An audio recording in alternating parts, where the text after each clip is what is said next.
दशरथ को government office में एक छोटी सी नौकरी थी। उसके घर में पत्नी भाग्यलक्ष्मी, बेटा मनोहर, प्यार से भीम नाम का एक कुत्ता थे। मनोहर की हाल ही में शादी हुई थी। बहू वसंता ससुराल आई।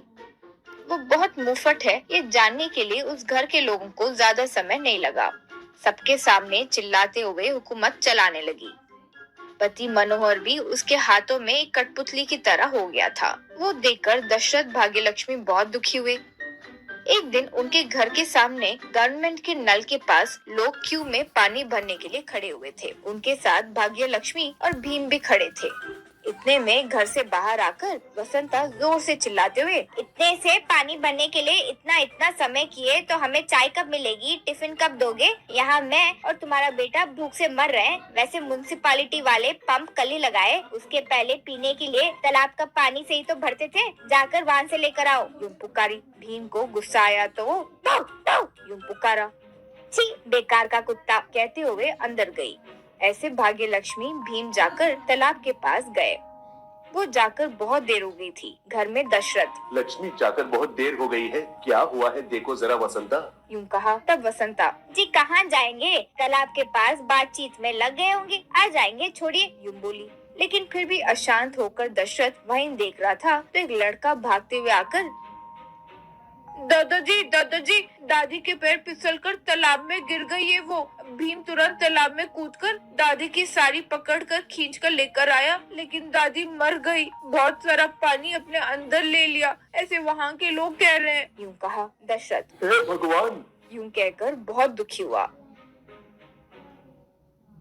दिन यूं ही बीतते गए। दशरथ को वसंता मनोहर डांटते हुए अपमानित करते गए। एक दिन वसंता, हमेशा रोते हुए बिस्तर पर लेटे उस इंसान को बीवी पर इतना प्यार था तो ये भी तो जाकर उस तालाब में मर सकता है ना, काम का न काज का, दुश्मन अनाज का, उसके साथ ये बेकार का कुत्ता एक और, यूं कहकर चिल्लाई।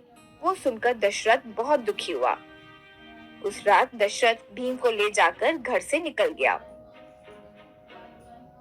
रोड पर एक पेड़ था। उस पेड़ पर P Dasharath, retired government employ, यूं बोर्ड लगा था। पेड़ के नीचे एक छोटा टेंट जैसे लगा हुआ था। उस टेंट के पास में एक बड़े बर्तन में मछली की सब्जी थी। वहीं पास में चाय की दुकान में बिकने वाले बंद थे। दशरथ एक चम्मच लेकर मछली की सब्जी हिला रहा था।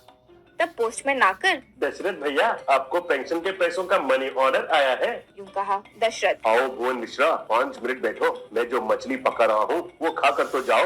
यूं कहा। तब वो, अभी बहुत सारे डिलीवरीज बाकी है भैया, आखिर में आपका पेंशन के पैसे ये पेड़ का एड्रेस पे ही मनी ऑर्डर आते रहे, यूं कर दिखाए। हमारा पोस्ट मास्टर मान गए, वरना ये हो ही नहीं सकता। यूं कहा। दशरथ, उसके पिता मेरे दोस्त है, इसलिए हो पाया, कहकर जेब से एक विजिल मारा। तुरंत कुत्ते वहाँ आए।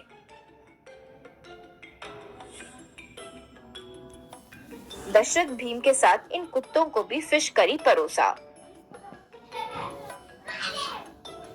पोस्टमैन, भैया आपको कुत्तों से इतना प्यार क्यों है? यूं कहा तो दशरथ, इन पर जो विश्वास है वो इंसानों में कहाँ होता है। यूं कहा।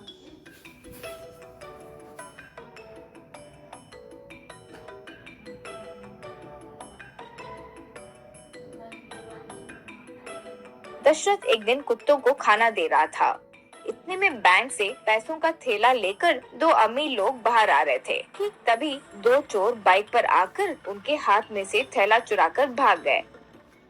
तब वे दोनों, चोर चोर, यूं पुकारे तो दशरथ सर उठाकर देखा और भीम, गो कैच द थीफ, यूं कहा। तुरंत भीम और बाकी कुत्ते भागे। ये सब देखकर बाहर आकर बैंक मैनेजर फोन मिलाकर, हेलो पुलिस स्टेशन, मैं कोऑपरेटिव बैंक मैनेजर बोल रहा हूँ सर। यूं कहा। ऐसे आधा घंटा बीत गया। पुलिस जीप बैंक के आगे आकर मैनेजर और वो अमीर आदमी के पास रुकी। एसआई वो पैसे अमीरों को देते हुए, बैंक के पास कोई इतना लापरवाह रहते हैं क्या? कब पैसे चुरा सके यूं चोर नजर रखकर बैठे रहते हैं। हमारे पुलिस वाले चोर को पकड़कर स्टेशन लेके गए हैं और असली बात तो ये है कि हमारे लोगों से ज्यादा कुत्ते उनके पीछे भागकर उनका पैर काटकर नीचे फेंक दिए, तो चोर का गम उन कुत्तों के वजह से ही पकड़े गए। तब मैनेजर, वो कुत्ते को पालने वाला वो देखो वही है, उस पेड़ के नीचे कुत्तों को खाना खिलाता रहता है, वो उसके कुत्ते हैं। बेचारे उस ओल्ड मैन को 100 या 200 दे दीजिए। यूं कहा। ऐसे सब दशरथ के पास आए। एसआई उस पति पत्नी से। देखो, आपके पैसे इस बूढ़े के वजह से ही मिला, उसे 1000 दे दीजिए। यूं कहा वे लोग सर नीचे करके खड़े हुए। एसआई आपसे ही तो कह रहा हूँ। यूं कहा तुरंत वे दोनों दशरथ के पैरों में गिरकर, हमें माफ कर दीजिए पिताजी, आप कहाँ गए ये जानने की भी कोशिश नहीं किए थे, घर चलिए। यूं कहा उसके बेटे बहू को उठाकर दशरथ कुत्तों की ओर दिखाते हुए, मुझ पर भरोसा करके ये कुत्ते जिंदगी जीते हैं तो इनको छोड़कर मैं नहीं आ सकता हूँ। आप जाइए, मेरी जिंदगी में ये खुशी काफी है। कहते हुए हाथ जोड़े।